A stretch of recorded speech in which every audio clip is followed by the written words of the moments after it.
In this video, Simon Barget and Ryan Rebelo join me to play a match in the Backgammon Grandmaster Challenge series. Thank you for joining me. I hope you enjoy this video. Please like and subscribe, and you'll be notified every time I upload a new video. Let me know what you think in the comments below, what you'd like to see in future videos, so I can work on that.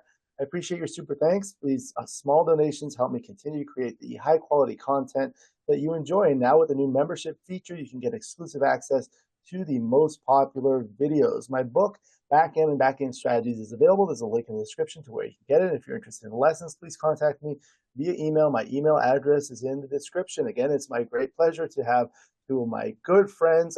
We'll start with Simon Barget from London at the top. Welcome. Thank you, Alex. Nice to be back after such a short break. Yeah, it's a pleasure. It's always a pleasure to see you. How are you doing tonight? Yeah, I'm really well. Yeah, how are you? Very good, very good. Thank you for asking. I'm always doing good when I get to see two of my good friends. So thank you for asking. And Ryan Rebelo from near the Montreal area in Canada. Welcome. Hi, Alex. Thanks for having me back. It's been a while. Yeah, how have you been? Not too shabby. Yeah, and you're finishing up the semester. You have some finals coming up. Yes, sir. Just one final tomorrow, and I'm done. Going back to working. Oh, by the way, Michi's coming to play backgammon in Montreal with me in at the end of June, which is very cool. Oh, really? That will be fun. Yeah, Uh, well, so you're not done with school. You have one more semester, but I have a semester after this, and then I'm done. but you're going to work in between the semesters. Yeah, yeah. And honestly, the end of school can't come quickly enough. I can't I stand know it. how you feel. I did I was telling someone I did like 15 years of training after high Yeah, school. crazy.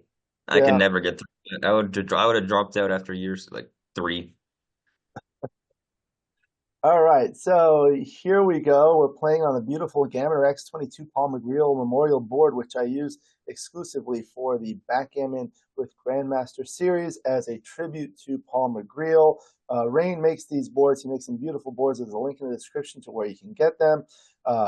Simon is playing the blue checkers at the bottom, Ryan the red checkers at the top. I selected those colors because they're the colors of your respective flags. It's a 3-point match. You're welcome to consult with me, and the viewers really enjoy hearing your thought process. So here we go.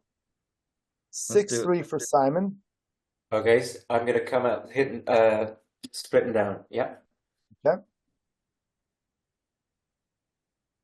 it. 3-1 mixed five. I'm not going to be tempted here by hitting, although some people might be. 5 point is just too nice of a point to have. So we have a lot of novice players that automatically just hit and maybe bring one down or split. Yeah, so if you look at the case after hitting, hit and just come down. What's really going to happen here is he's just going to come back and hit you, and you're just in a worse off situation as if you just rolled a six and made the 18 point. So it makes sense. Sometimes they don't roll a six. If he doesn't roll a six, I'm very, very happy, right?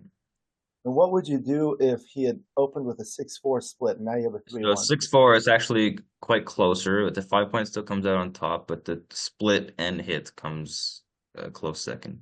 Right, right. When you have this builder on the 4-point, it makes a big difference. I don't think I've ever actually made that play though. The 3-1, 6-4, the hit and split. Yeah, I think for money it's a little bit better, but yeah, they're close. Okay. 5-2. So the five is obvious or clear, so it goes to 13, and then the question is whether you play to the 30, whether you play to the 11 or clean up. Now, I remember, like, not so long ago, I used to have a predilection for playing safe, which would be 10 to 8, with the idea of not getting another man hit, especially when we've escaped a checker and our opponent has a much stronger board than us, and a fairly strong board because he's got the 5-point. But I think I've learned that you can withstand the risk, and that it's also a little bit risky to do this in the sense that you might create some bad rolls if you just play the 2 from the 10 to the 8. So if you just take it back, if you just play 18-11, let's have a look at it without really counting all the shots, which 6, yeah, 7. I'm not going to do that.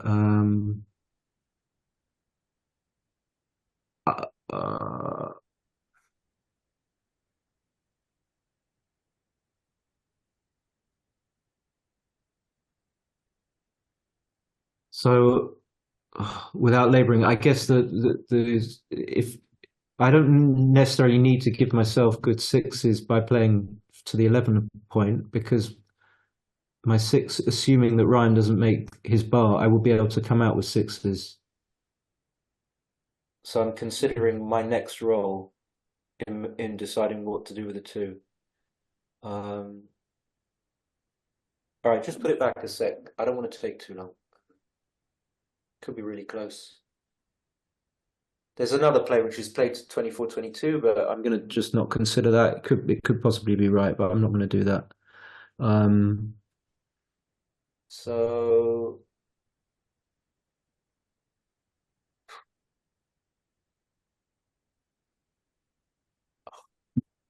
I don't know. 10 I'll play 10 to 8 then. 10 to 8. Okay. I have a question for both of you. Let's say you started with this position as blue and you have a 6-2 to play instead of a 5-2. How would you play it? Well, I'll let Simon go first. He's the one that has to make the decision. You're putting it on him. I mean, I can say my I play. make the 18. Yeah, I don't think This is a question, is it? I mean, I would just make the 18. But making the 4 is strong, but you generally, if you can, like, make sure, the way I look at it is if you can do something that allows you to make the other play later, as in you can make the 18 now, most of the time you'll be able to make the 4 point either in your next move or the following up moves if you make the 18 now. But if you don't make the 18 now, you might get into a position where your opponent just creates a huge advantage, and not only will you not be able to make the 4 point, you won't be able to do anything. Yeah. So on that basis, I usually make a defensive play. What do you think, Ryan? Yeah, 18 point and 11 seems like the right idea. Now let's say even a 1-5, you're still supposed to make the 18 point. Right. That's another question. If you have a 5-1 here, what if instead of the 3-1 it was a 5-3? So you had the 3 Yeah, point. so this is all textbook stuff, right? The 5 point versus the 3 point, whether you play 5-1. So when he has a 5 point made, the anchor becomes the top play, and when he has a 3 point made, you should just make your own 5. Right, right. I see some of these on the forums. That makes a difference. And when it's the 4 point made, yeah, the 4 point made, it's correct to hit. But if they make the 4 point, I think it's like almost even. The same idea where if the opening play was a 6-2 instead of a 6-3, and this were here, and now you had a 6-1 to play, so you can make the 5 point or the 18 point. But once the opponent's made the 5 point, you want to make the anchor. But if he had made the 3 point, it's right to make your 5 point. Yeah, the 18 points very, because it kills my 5 point basically. Right. Okay. So 5, and you decided on 10 to 8, right, Simon? Yeah, I mean, I'm just thinking that if you play with 6-2, you play 13-11, which I agree with. Why are you playing 10 to 8 here? And I think in the other position, if you played 24-18, 10 to 8, you wouldn't necessarily have good sixes because you don't have the guy on the 24 anymore, which would be your 6. Right, and with the security, that's why you're happy to play. But yeah, I could be wrong about the 2, but I'm going to play 10 to 8 with the 5-2. Yeah, and then with the 6-2, you have the security of the anchor should you be hit, which is nice. That's the most. I always miss the most important point. That's clearly more important than mine. Okay, 5-1. Come down and play 6-5. There's no reason to split here. No reason to split. What would make you want to split here? Not much. Besides, trying to make an anchor, but here I'm more focused on creating a solid prime in front of his last block. So if he had 2 checkers back, you would consider splitting? I don't think I would ever split here, to be honest. Just because of his stacks. Maybe if he had a 6 stack on the 13 point, I would split. Okay. Or if he made 5-2, which is the right idea, I'm just playing 18 to 11, I might consider splitting, but no, I'm not sure. Okay.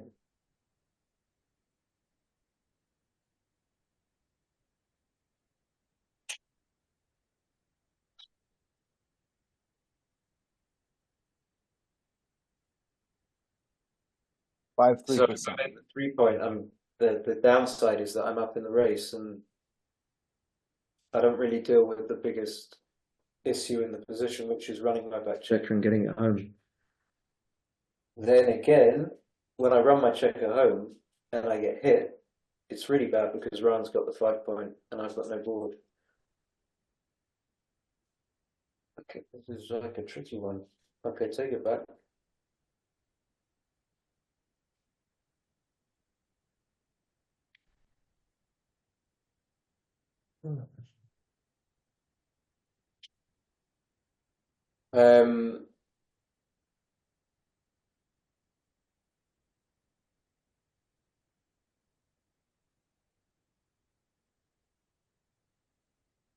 I don't know, but seeing that I would usually just make the 3 point if I was just playing fast, but seeing that I'm up in the race by 6 before the roll, I'm just going to run, I think. I don't know. This is like, could be bad.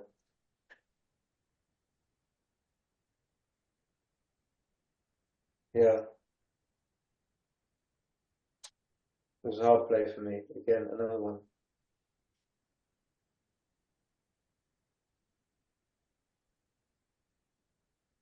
Alex? Yes? Yeah, I'm going to do Like this. Okay, okay. Let's roll 4, 5, 3.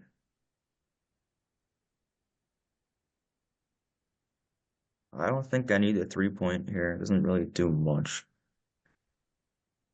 I mean, I could do this, but then I just let him come around the 9 from the checker on the 9 point to safety. So I'm not going to do this. And now I think it's time to split and probably just come down.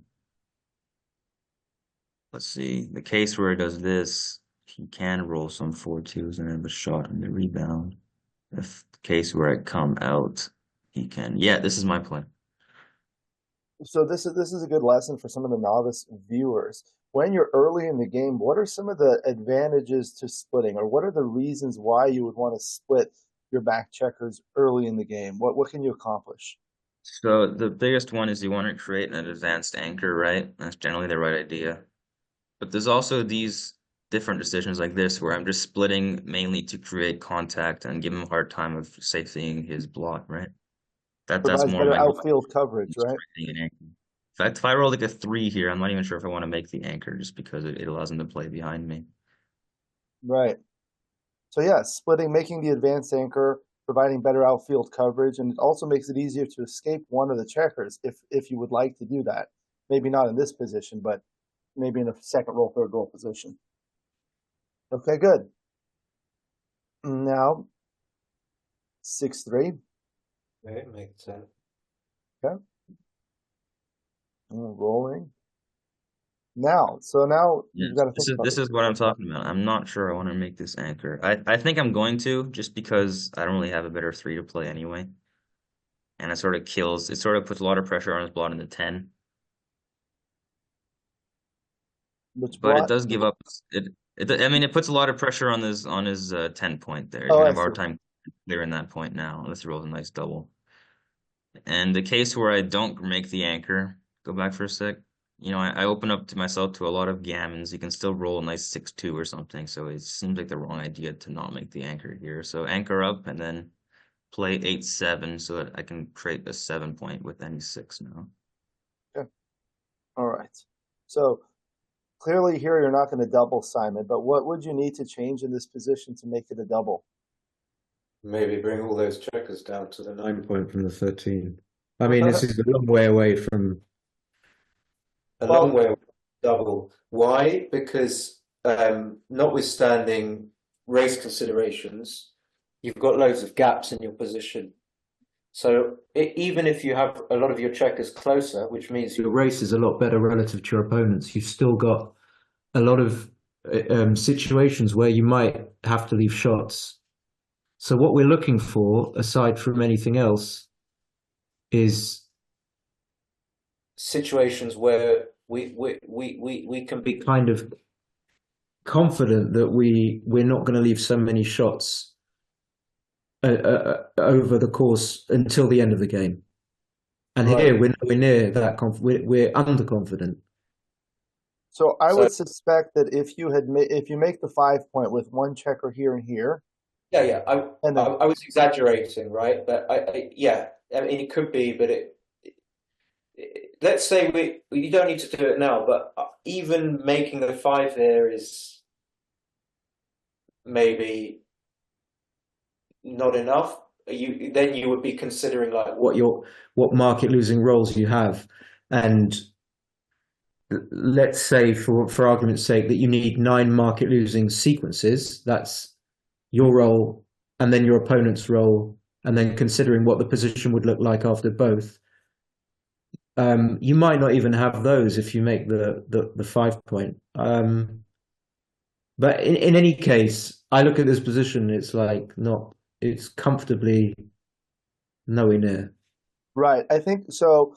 I think if you make the 5 point and then move these two checkers from the 10 to the 7, then Oh no, that's just a huge difference. Then it becomes a double pass.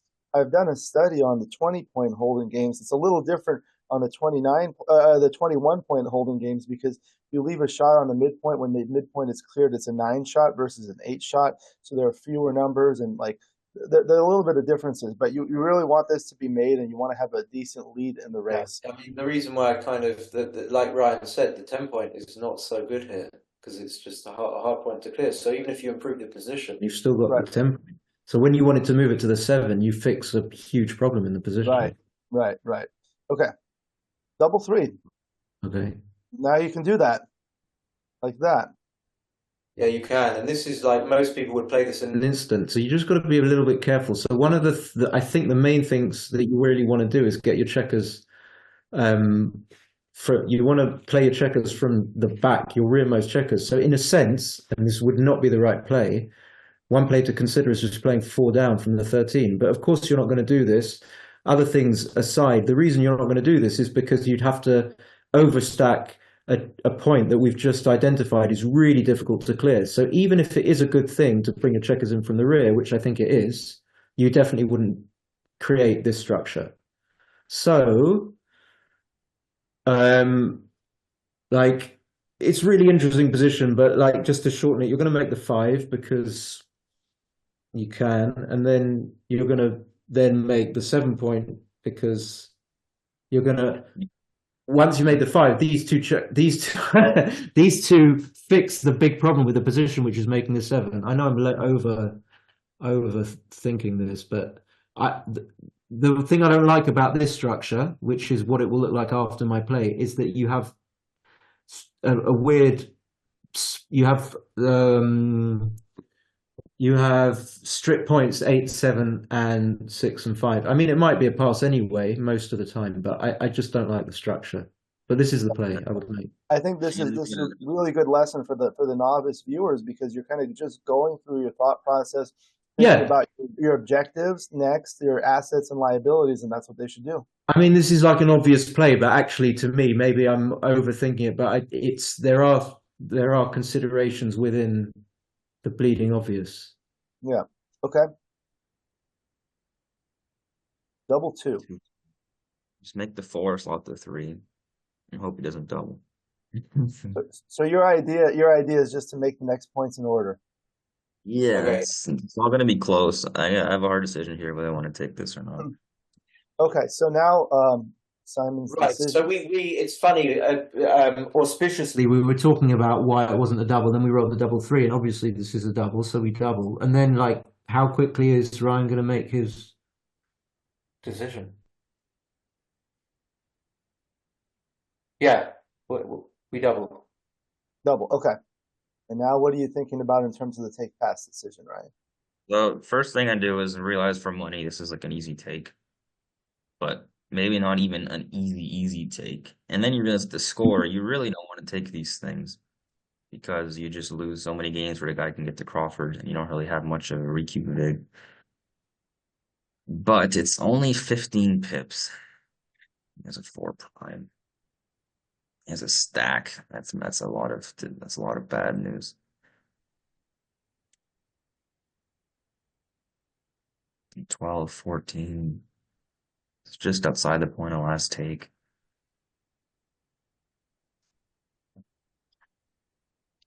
The inclination here is to take it, but I'm not sure if I have to score, I should be passing this one.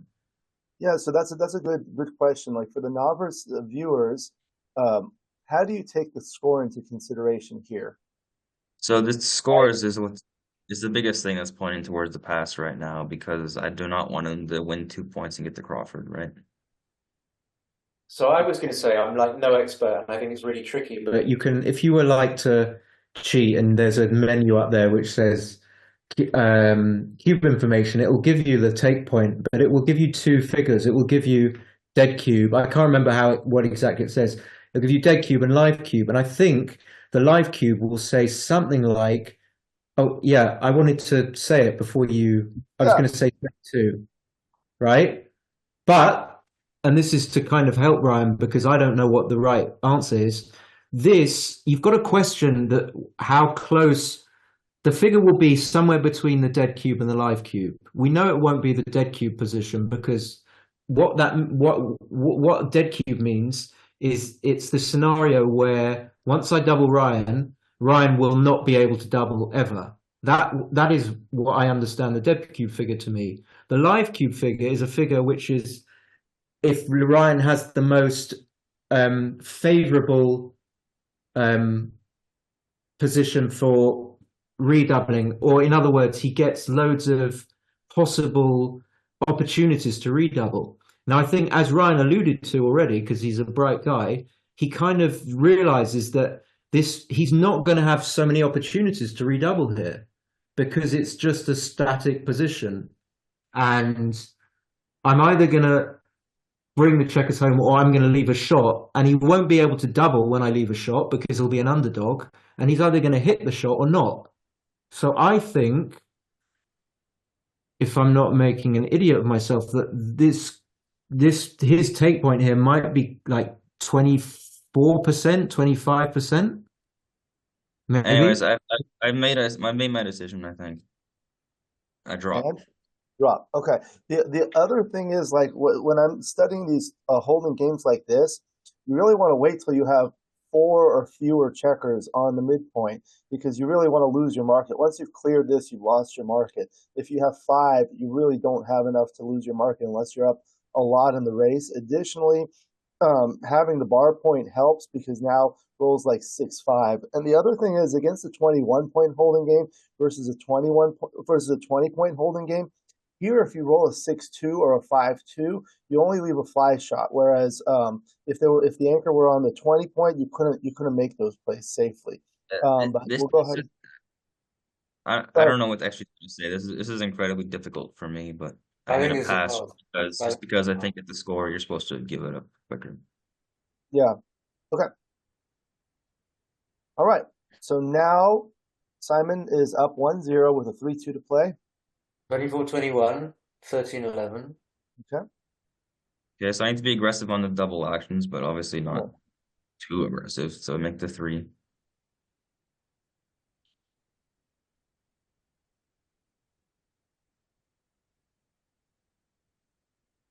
Okay, I suppose I played 24-13. What was your second option? So the difficulty here is whether or not you want to get the checker off the 21 because there's a certain danger to being on the 21 point. But the thing that clinches it for me is that Ryan has a stripped 8 point. So if I leave the checker on the 21, which allows me to escape the checker from the back, then if he hits from the 8 point, he has to break the 8 point. Right. But I'm not sure. I mean, it's really complicated. It's like, especially because of the score.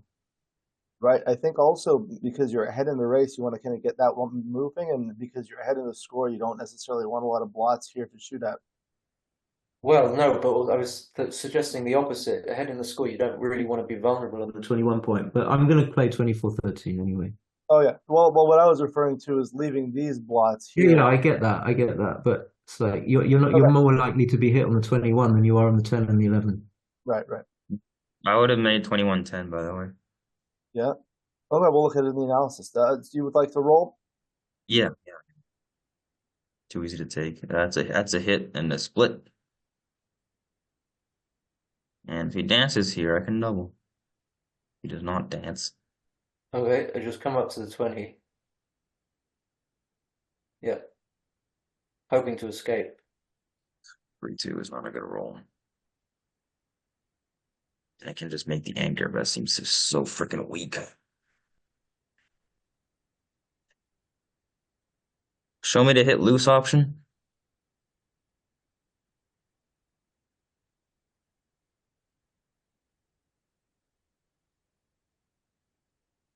So what's happening here? You can't hit back with fives. I'm not overly concerned about that. I just don't want him to do anything else. Show me the anchoring option again. I can't do this. This is just too passive. I'm gonna hit loose. I think that's probably the Okay. Hit and play 11 to 10. make the 20 point. Yep. And here we go. Now we got an interesting game. Probably the most interesting game I've had since I've been playing with you, Alex. Okay, I think I'm just going to play 13-8, 10 to 6. With the idea that I don't want to get hit. So I have to safety the checker from the 10 point, I think. And I don't want to bring the checker out to the 15 and get hit with one of the checkers from his 13 point because It allows him to unstack. Right. That's a good lesson for the novice. You don't want to. I know, but it might be the wrong. It might be actually the wrong. It might still be right to come out. Go back to the start.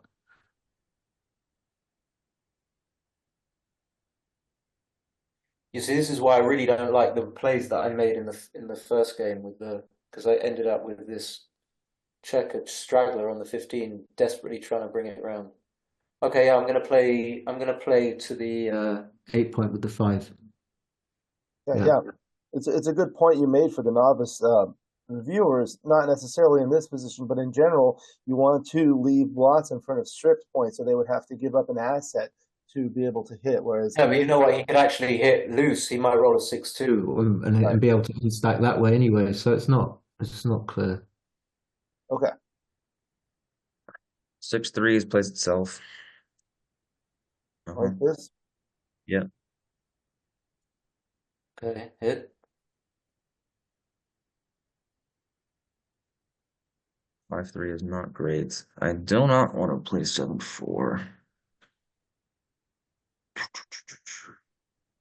You could just do that.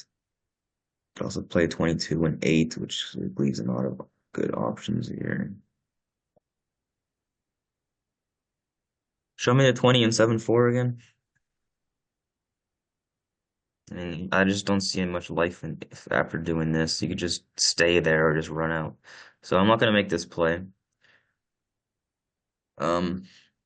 20 and 10 seems like a decent alternative, but then I can't make the 22 points I want to do.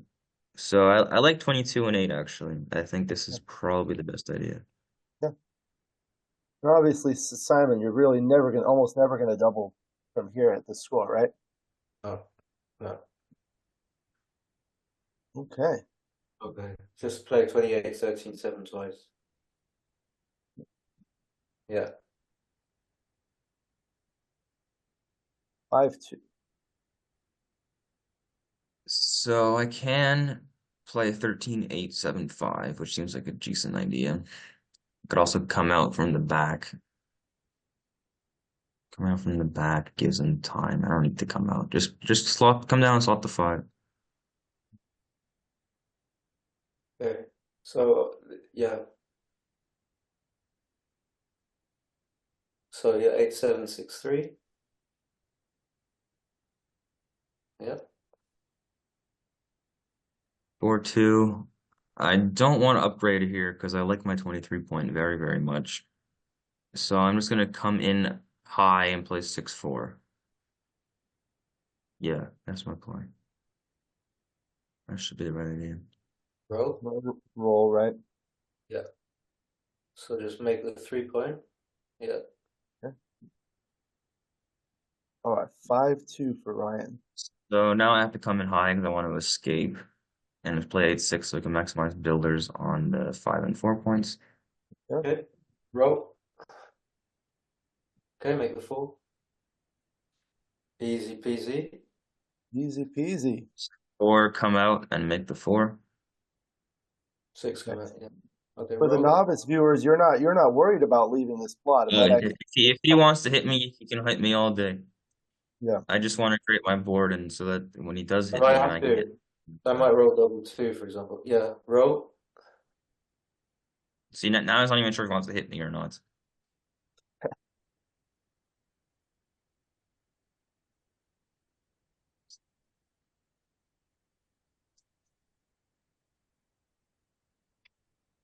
What's the alternative of not hitting? Yeah, well, you can not hit it very happily and just play 8, 7, 6, 4. But the question is whether or not I need to hit in order to be able to bring my checkers home from the 13 point. And I might need to. So if let's just see what happens if I do this. If I do this, right? No. Just let's make the 8-7 the safe kind of, and then imagine what happens. Ryan's going to play something. So obviously it depends on what he rolls. But let's say he rolls a 6-3 and plays 14-5 or 11-20, and then I still have to clear my 13 point. And maybe if I don't manage to roll something good immediately, I might have to like really worsen my structure. So that's one thing that might happen here. So if you go back, and then by playing 13-11 and then 11-10, so what I've done is I've given shots here, not very many, but all considerations of his timing aside, I've allowed myself to bring my checkers home from the 13 point, which is, I think, what I might not be able to do if I make the other play. And the reason I play 11-10 is because I duplicate the 5 that he needs to come in. I'm going to do this. Okay. So, Ryan, I saw a really good video you did. I believe it was in Japan about the back games. You remember that one? Yeah, of course. That was a good one. So we have a really good expert on back games here. Yeah, I can hold my own. All right, 3-2. Come up to the edge. I want to come out. Okay. Okay, so like we see before you roll, you can roll. I'm not going to double. I've given myself a reasonable chance of now getting the checkers that were on the 13 a lot closer. So I might leave a shot, but maybe I won't. And I'm in a good position because I'm desperate to just get my checkers home. Yeah, in this position with the score, you're not going to really think about doubling. But let's say it's a money game, and you're playing against the back game like this. When would you start thinking about doubling? So definitely not here. But one thing I always used to get wrong, and that it took me a while to get clear on, is these sorts of positions. So this is exactly the type of position that you wouldn't double, even in a money game. So what's going on in this position is that you have quite a high percentage of gammons, but you don't have very many single game wins at all. And what you generally need in a backgammon position at any score is you need single game wins more than anything. So whenever your opponent's got 2 anchors, you just eyeball the position really quickly and say I'm not doubling. And it might not be a double for a while as well. You've got to exercise restraint. I don't know exactly when it would be a double for money. It depends on whether Ryan, what Ryan's position is, obviously. But maybe I would double if I was about to. I'm not sure. Maybe I'm about to clear the 8 point for money. Maybe not. I remember Ryan, you were talking about this in your lecture. So yeah, so even this, I think Simon's right. There's not a double here, but as soon as you managing to clear those. The blots in the 13 and 10 point, you can double because you only have 3 points to clear away from the last anchor. Right, so right. That was the main thing I learned from the lecture.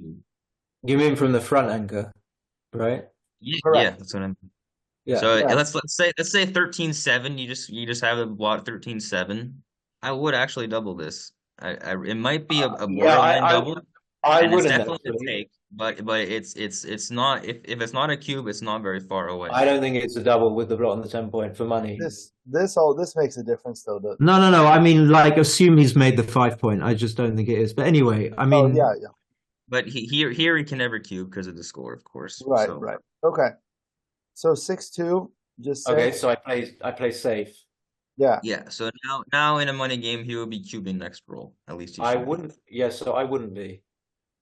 In a money game, if like something plays down and now you're on Yeah. roll I next, don't think this is a Yeah, double. let's say I roll a crappy like 4-1 or something, average roll. yeah, I mean, it's a cube because anything that's like double two is just an instant market loss. So yeah, we'll take a look at it in the analysis. What do you mean? What my double two? So I yeah, don't think this would be a double because I think you need to start at least having a stripped 8 point to consider cubing. So here yeah, you've I got can. I'll bet you on this one. I think this is probably a double. You would have to do a 4-ply huge rollout, and one of the things that I've noticed. okay. I'll bet on the yeah.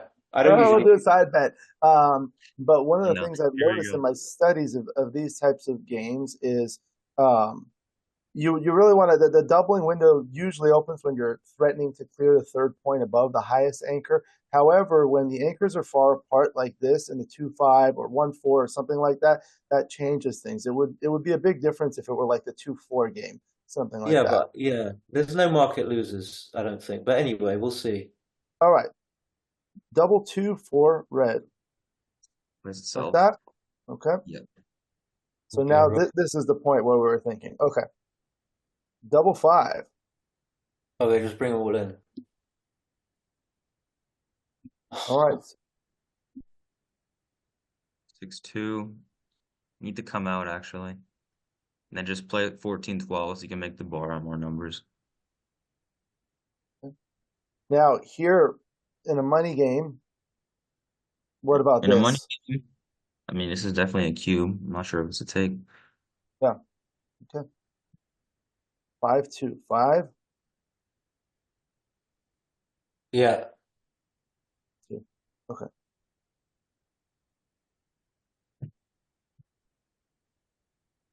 Three two for me. Let's start to 7. Okay, hold on. I can go back. I can go back. It's all right. I don't think it's a double. I just wanted to look at it. Oh yeah. But anyway, 5 is forced. And 4. yeah, it's forced. So I'm just like I'm just trying to get go back. Go. I just want to see if it definitely wasn't a double. Like we're 1-0. It's tricky because I can just gammon him. I guess not. Okay, just play 7-3-6-1. Yeah.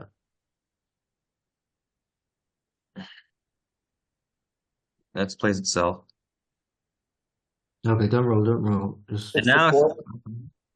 yeah, of course. I want to keep my 5 prime. don't roll. Okay. Now. Well, okay, so this is really tricky because I can just it depends on what the value of the gammon is to me. So I can just win a gammon if I don't cube.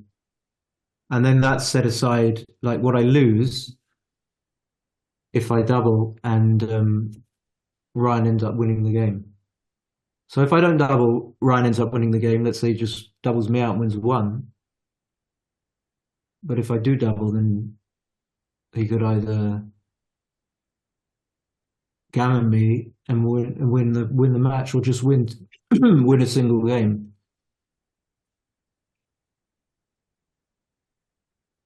So I mean, I don't think this is a double. Yeah, you want to count what I call the hint rows, hits in the next 2 roll sequence. So basically what I do is I go through all the numbers to see how many numbers leave a shot, and then it'll be at least a double shot.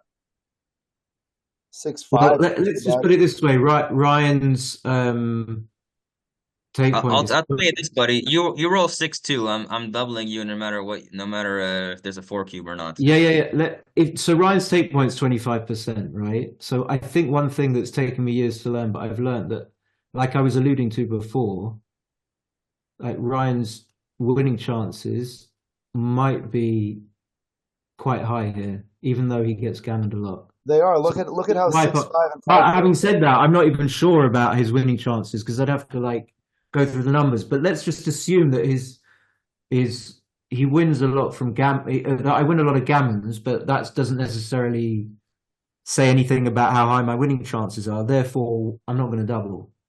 But I just want to check that my winning chances aren't that high because it might be a little bit deceptive. Let's say I just clear the 7 point. What are my winning chances then?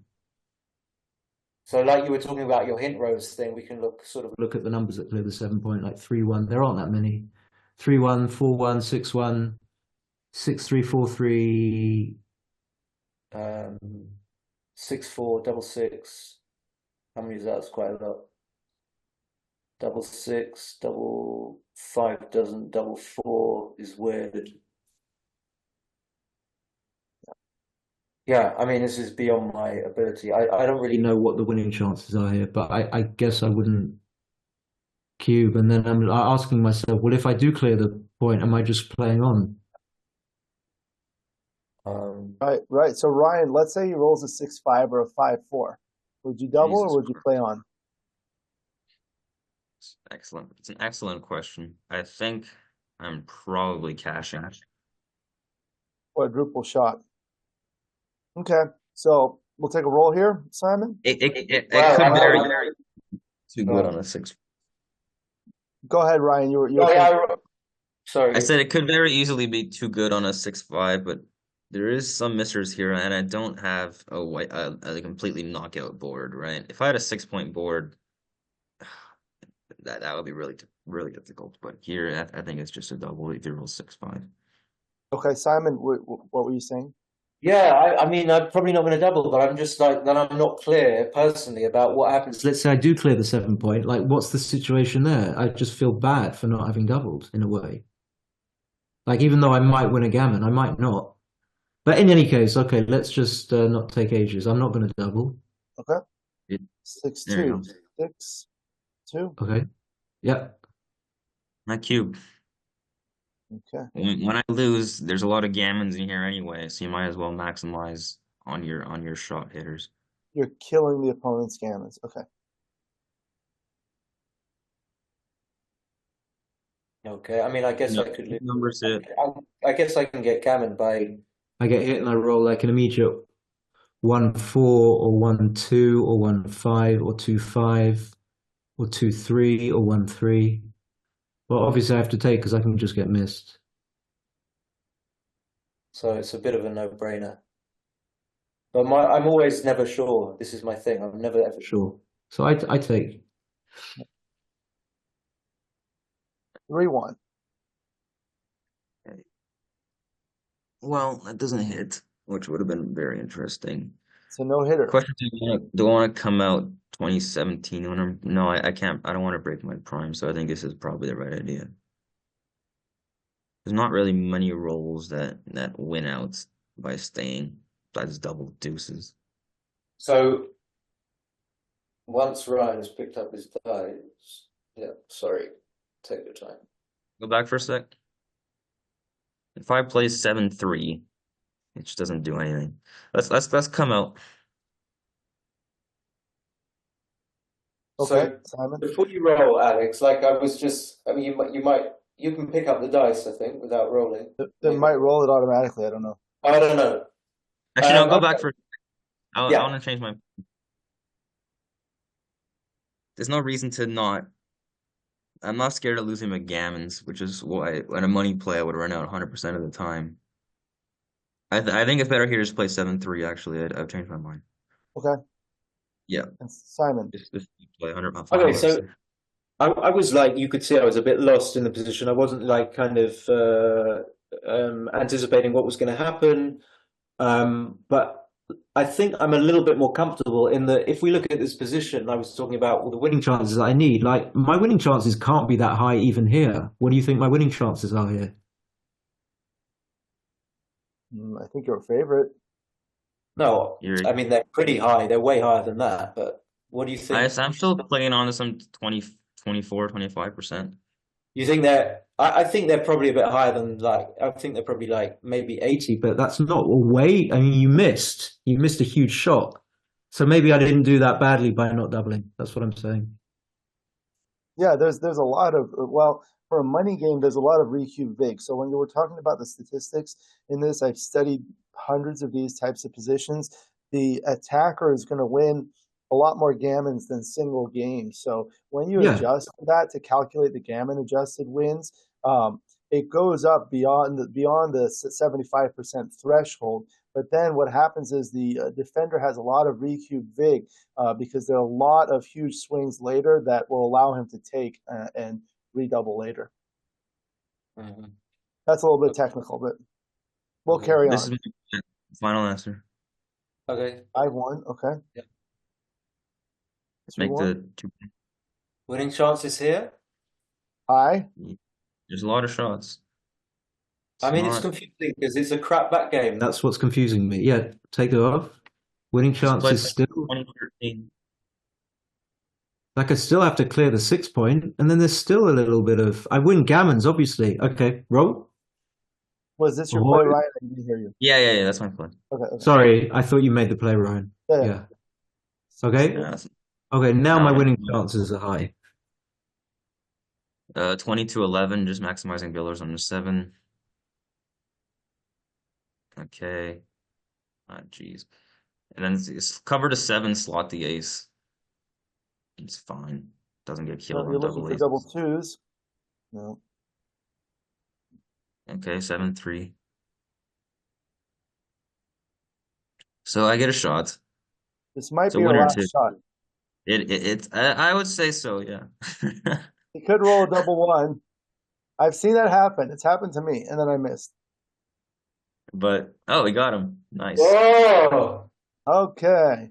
And They now might as well cover because there's no cover. hope of getting the second guy, right? Okay. All right. You just made it interesting. 6-2. So 6-2. Let's play 17 and 22-20. Just keeping them close together. I like doing that. 6-1, let's play 17-11 because now the 6s can target the 5 point where I want to put it in and play 2019. I'm not worried enough about leaving double 6 shot. I'd rather get my guys to the high points, focus on that rather than leaving miracle shots. So 11-6 is very nice actually. And then I get to go 19. Actually, no, go back for a sec. Maybe I can just play 19-10. Yeah, this is a better play. So for our novice viewers, what are your objectives here in terms of what you want to do with these two checkers? I want to get those two checkers to the 5 points and 6 points, and one on each. Because That's the game plan. Because that way I can keep my 6 point board while I'm taking checkers off. okay, yeah, okay. 3-1. 3-1 plays 10-6.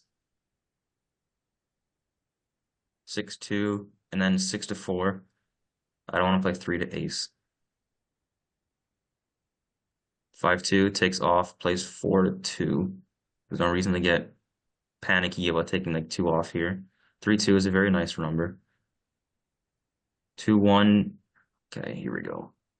So there's 2 plays here. Obviously, the simple play is a clear to 6 point, but I can leave him. He has what, 8 checkers off? Yeah, it looks like it. This way keeps the 5 point board long enough, but I could also just take play 2 off, do something like this. No, not this is not definitely not right. I'm talking about 2-1, 2 off. But this play just seems like it loses more in the long run, right? I'm gonna have to break down to a 4 point board. Where if I can clear my 6 point now, I'm gonna be able to keep my 5 point board at the very minimum for another roll. I realize it completely gets crushed on double 6s, but I'm willing to fade the double 6 shot for a better 5 point board long term. Okay. Nope. All right.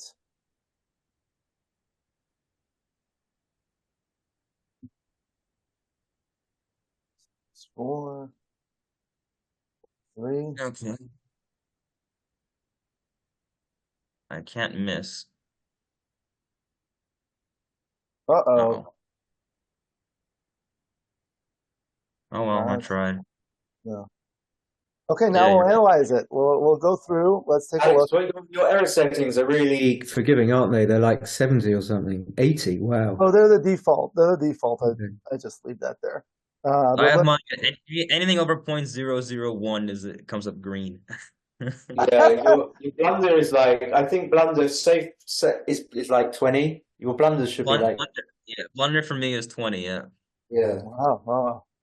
All right, so this the 6-3 was standard, and then the 3-1 making the 5-point, like we discussed. It was You're playing incorrect. 5-2, by the way. Looks like he made the right play in the end. The 5-2, I, yeah. I I was pretty wanted sure to just look he at would have this played for a 18. second because against the 6-4 here, You shouldn't waste time with doing on this. There's more interesting things to discuss. let's see how close this yeah, is. yeah. We Yeah, know you this only, one. you only got 30. I only got 30 minutes. Let's keep it going. All right. Five, This 5-2, you 5-2. made a good play in the end. Yeah. I made a mistake. Yeah. Sorry, Yeah. Simon. That's my bad, dude. No, why? No, why are you sorry? Because I was pretty sure that 18-11 was the best play. Oh, Yeah, no, I realized that, but you only said that after I was laboring, so it's fine. I mean, I caused myself a lot of solace. We say it's not a blunder for Ryan though. 0.017. no 18-11. If I know it's a 17 difference, I just make any play and I don't worry about it. But I don't know that, so I just want to make the right play. We were talking about this. The 6-2 6-2. was to come down. I think. Yeah, make the point. However, against here, Simon's idea of having a good 6 to play, he nailed it. yeah, here with the 6-2, once you made the 3-point, well, Yeah. it's still better. Still better. Because he talked about having a good 6 to play based on if you come out, then where's you gonna 6 to play? You have to play 13-7. I think Right. that's the reason. All right, let's move it on. There's a back Yeah, game. Yeah, oh yeah, that's some interesting stuff. Okay. We got the second game, Alex. It's really Yes, interesting. yes. So this one was just down Yeah. by 5. Normal, good logic. That And was- this, Okay, I made like you It's see how tremendously uncertain I was about this, but it happens to be close, which is good in a way. yeah, that's you- the biggest thing because I think most people make the biggest errors when they don't identify the top play, but when you at least identify it, it's good. fine. Okay. So 5-3, that was just split, Uh-huh. and the 6-3 was clear, and then the 3-1 Yeah, This you was need a- the anchor. doesn't matter, yeah. It's close, but not. And the double 3, this is exactly what we wanted, right? Yeah. Okay. The And then cue how position, draw? yeah. I mean, this Okay, was so Alex, you were closer than I were. This is for me. This is it's reasonable to think about. The 67%. So you won. You were like closer to. so This now. is obviously a double. Yeah. Now it's a double. Look at that. Just making Yeah, the 5-point. Yeah. And what So I about was wrong. this? Yeah. What if we do like this? This is a double. This is a big improvement. Oh no. This is Okay. almost a double. But the 9 point's a big difference to the 10 point. Right. And then if you do this, now it's a pass. So let's look at the sequence that happened. This was the double 2, and then it didn't matter. This was a double Already pass. passed. Okay, you're Yeah. right. Yeah, it's You can see why I had a hard time passing easy this. take And for money. for So money, for this is money- like an easy take. easy take. Oh yeah, for money, yeah, here. No, but when we were discussing it when you went away, and I thought it was borderline. Yeah, for money, it's a borderline double. No. I meant borderline take pass, but I was wrong. No, it's an easy take for money. But like, let's say you did this at the No, score. I take no matter what. Yeah, big difference. Okay. Okay, great. Well, So it's not even enough to pass in a straight race. yeah, it's the race. So what if we do like this? Now I drop. Or Yeah. at the score I drop, I mean. Yeah. For money is Oh yeah, at the score. Yeah. Okay. So let's go to the second game. This was the interesting one, the split, and then the 5-3 makes the point. and Okay. it's- Back in a sec. Yeah. So I pointed Simon's error out here. The problem with 2024-13 is it's just too stiff. And I would love to just come down and hit any way I can, right? When you're on the 24 point, you're kind of safe.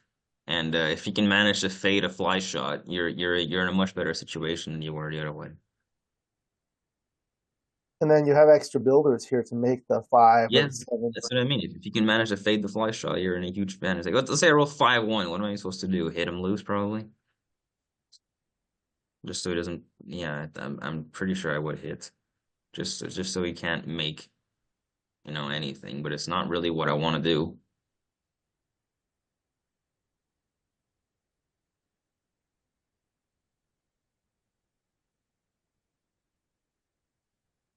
Okay, Yeah, it's I mean, close, but you're not even supposed to hit. So if that tells you, let's look how safe their blood is in the ace point if I can't even hit yeah. with a lot of fives. This is what we were talking about, Simon. The 6-5 was a little better to Yeah, run here. yeah. Okay, so let's see what else. The 2-1 was Natural. just hit and split. That's right. 4-1 was hit and advance, and the No, 3-2. it was 11 to 10. 11 to 10 10 was better. So Oh, was yeah, it? yeah. The 1 should be played 11-10. Because you don't want me hitting you on the 5 point, basically. Yeah. Okay, The and 3-2 I then did was 3-2 was rather. right. play. The, Yeah. the anchor is just way too passive in that position. Go back for a Right, sec. right. A lot of the times, if you're gonna make passive plays, it's not gonna be the right idea because it gives the opponent too much timing, and momentum to come forward. What does the anchor really accomplish here? It just has a bad back structure anyway. Right. Might as well hit him and hope to see what happens, which is I created the back game out of it. Okay. And then there was a Natural. 5-4. Natural. Okay, so this one, it was Yeah, this is actually bad. here. Yeah, I kind of briefly saw this. Yeah. I mean, Okay. when you're playing a back game, you can't afford to stack all your checkers up on the 6 point and 8 point. I mean, if I roll a 6, I'm gonna hit you, but I don't really love breaking my anchor to do so. So it's not the biggest of deals to put 2 blots in front of the 20 point.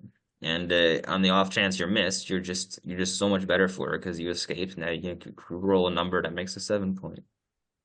Yeah, that's the critical thing about the back games. The double anchor makes it really strong as compared to a single anchor holding game, whether it's deep like an ace point game or a high anchor like a 20 or an 18-point holding game. If you have to give up one of those, that's a big asset to have to give up. Okay. Then the That's it. 6-3 was, just come in and hit. And the 3-2 was just hit there. That's a nice play I 5-3, found. yeah. A lot, This a lot of people would be tempted to play 7-4, I but would just play bar 20. Yeah, yeah. But you took your time over it. Fair enough. Fair enough. What the you didn't problem want with this play is you want to blot on the Blue 4 has all point. the timing in the world to run his back checker out, and What do you I mean? don't want to. I don't want to let him do that. I mean, you could stay there. What am I gonna do? Blitz you with 6 checkers in the zone? It doesn't make any sense. You mean Even you if don't I want to come, check it behind? You don't want to check it behind my checker? Is that well, what you're it, saying? it, it doesn't it doesn't do much. And Yeah. the other thing is, I don't want to have 3 checkers on the 20 point and playing this backhand. Rather have Yeah. just Your play makes straight sense. I wouldn't have made it. It's a good play. Yeah. Yeah. Then the double Yeah. 6 was clear. Yeah. The 5-2 was coming down and slotting the next point. Yeah. This was just no The brainer 3-1, you again. just had to hit and spread your Yeah. checkers. Then the 4-2 was just come in and slot the next point. Very yes. good. You definitely did not want to make the better anchor there, because the deep point is putting a lot of pressure on his. Well, I would his- say it's the worst. I would say it's downgrading. It's the worst anchor. Yeah, it's probably. You only, I mean, you only like make the 21 deep one. when you're trying to save gammons and stuff. But Right. It's all about timing. In what I tell people is the 3 most important things in a back game are timing, timing, and timing. With the high anchor, with the double high anchors on the 4 and 5, you don't need much timing at all. But being that you're so far behind, you really need to stay back. Okay. yeah. 2-1 was just simple hit and cover. And then 5-2 the plays. 5-2, right? 4-3 was a good roll. Yeah. Okay. So I got this wrong. This is annoying. Yeah, 6-4 has come out and make the point. Yeah, 2-1 supposed to play safe, right? Yeah. Oh, yeah. This is the one we were discussing. This What do you play mean? makes too much We sense. discuss this, but my I don't understand. why my logic is like I don't want to. How do I clear the 13? It's I it's guess a hard play. I guess it's Definitely like this. timing. I guess I improve your timing, but it's just tricky. Yeah. Can you do something for me? Play 2-6 from the bar after he makes his play, because I have no idea what I'm supposed to do. If hitting's the right idea or So not. after hitting, Or play 8-7 now. That'll do 2-6 for me. It's like I'm supposed to come back and hit. I guess so. Yeah. Just too much upside. I don't really love doing that. Yeah, you have to. This It's is not. similar to that 6-3 in the Mochi game where he had the 6-3 to come out here and hit this one. And you Yeah. said the 24-15 was the right idea. Yeah. I saw that. Okay. If the So score was reversed, I probably wouldn't hit there. By the way, You wouldn't like if hit. I was So why wouldn't no, you hit? because you lose too many gammons. Oh, it's Huh? close No, anyway. no, no, no, no. With the 2-1. The 2-1. Oh, the with 2-1. What would you do? It's just tricky. This is where I go my rule of making a simple play, and the simple play for me here is just a 8-7, 6-4. Yeah, but you wouldn't always just go by that, would you? Because Oh, what are you doing? I go by that a lot of the time, actually. Just because if whenever I'm in doubt about something, it's just me You just mean making the most natural when play. you say simple, I think you maybe do you mean safe in a way? Because Simple it's like slash most no, simple does not mean safe. Simple means most natural, right? yeah, So if you're playing 13th, 11th, it seems like a bit big. It seems like a bit fancy. You just play 8-7, 6-4 and tie things up. mhm. That's what I'm getting at here. What, Alex, what have you done? what have Oh, I he done? switched the Oh, score around. I And then now switched it's the right to score. hit because you can win a gammon off of it. Right, Oh, you reversed the score. Okay. right. It wins more games the other way, but it loses more Yeah. games. All right. 3-2 is actually a nice roll. I was happy to see that because it's an easy decision. Yeah, 3-2, yep. And the 6-2 was good.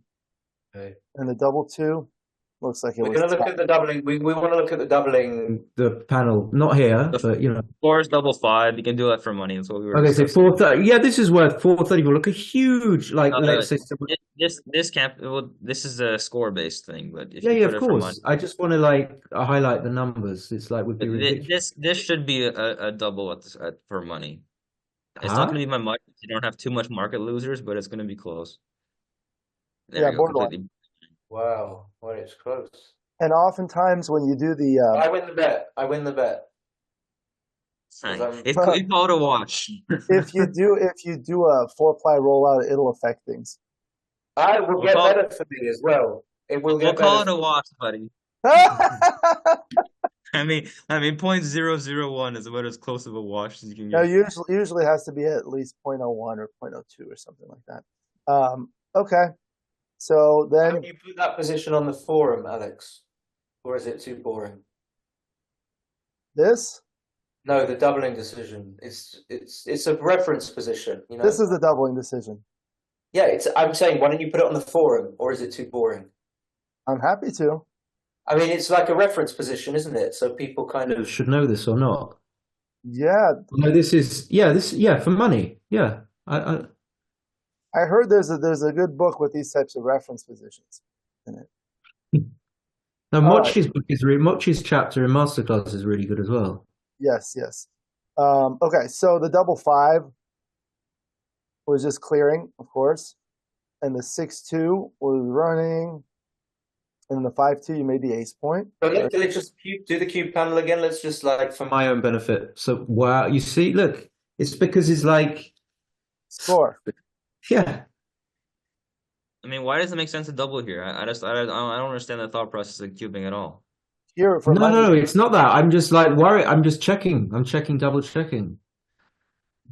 For money, So this winning is what's called a lot of your wins come from gammons, so why would you? I know, but somehow my mind like doesn't work. It's kind of just gets a bit stodgy, and I need to just check the logic. Anyway, All It right. looks like approximately half the wins, you're right, come from gammons. yeah. So obviously, it makes no sense to double. It's like perfect sense not to double, and that's Right. yeah. Okay. Then the 3-2 was just slotting the bar point. 5-4 was rather forced. Double 2 was just like that. And the 6-2, well, let's look at the cube decision. Here it's a no double take. I think these really affect things. If we yeah, look but at for money, okay. What about for money? Because it's not For money, you have to cube because there's too much volatility around. because of the If you- Jacobi rule. if you clear What a if there's 7 no point, Jacobi rule? it doesn't matter. You have to double this just because you can win if The you clear market 7 loses. point. Right. okay. Yeah, of course. It's just a score. Okay, then the 6-2 was like Now that. 400. Yeah, that's what I thought. Yeah. I have to send it just because if I lose, there's a lot of gammons for him anyway. So why not just send it? For What about money, four? it's like an obvious beaver. I don't know about that, but it's definitely not a cube. It's a borderline beaver, borderline no beaver. Well, it's not a beaver because it's not 50-50, but it's definitely not a double.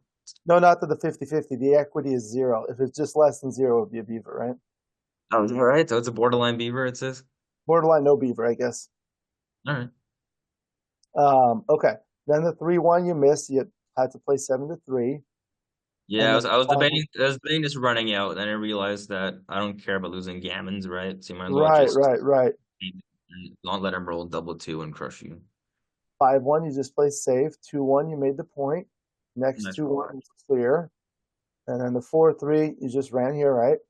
6-3 was a good roll. 5-4, you ran. 6-4 was forced. And then the double 4, you made the bar point, slotted the ace point. 4-3, didn't leave a shot yet. The double 1, you had to play 7. I think this is and Ryan played his 2-1 correctly, I think. So This was all kind of when Yeah. he got to the. And then here. So this is where we were hit. And then the 6-2. I don't think there was much here, but let's look at this 6-2. It liked the 3-1 slightly. oh yeah. Yeah, once you keep the spares in the high points, so you can play sixes off without Your breaking. 6-4 was 2-1 wasn't right, so I'm wrong on everything. Yeah, and here the double 5 and double 6 leave a shot, whereas it doesn't over here. Well, I don't really care about that. It's more about being able to play sixes off without leaving. Just keeping your board, yeah. And Keeping this the was board, Why the yeah. 2-1, which is why the 2-1 is wrong as well. Oh, okay. Oh, the Yeah. 2-1. You were supposed to play the 2-1 2 off play. Yeah, but it's a hard play to make. It's a hard play to make. Yeah, it is a hard play to make, but I should have found And it. it's 41. It's quite big. It's a blunder, yeah. I wonder No, if I wouldn't call it a blunder. Yeah, okay. Canadian blunder. The double blunder. What if, so this is 8 checkers, right? There's one more checker. Now they're closer. Right play. Add another checker. Still, it looks like it doesn't matter. No. Yeah. Okay. I guess it's just too much to let him roll boxes and crush you. And then that left a shot, couldn't hit it, and that was pretty much it. I mean, boxes melt you. If What's you make that? this 6-4 play. I mean, I said it's too much to give him boxes to just melt you. Yeah. Well, good. That was actually a very fun and interesting match. We had a good, interesting back game. The second game, it was a lot of fun and very instructive. What are your thoughts? Yeah, it was great. It was it shows me where I'm at in some ways.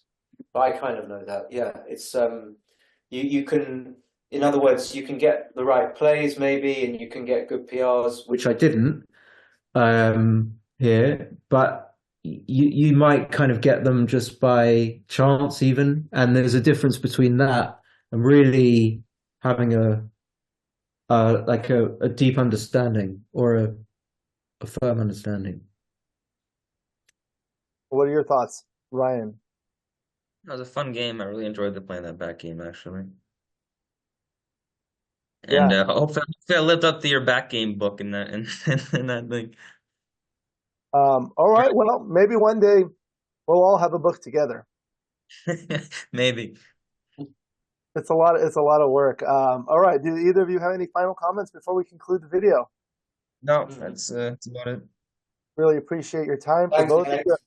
I know it's my pleasure. I know it's late in the evening for you, Simon, so I appreciate you accommodating us. And I know you have some exams coming up, Ryan, so I appreciate your time. We'll see you next time.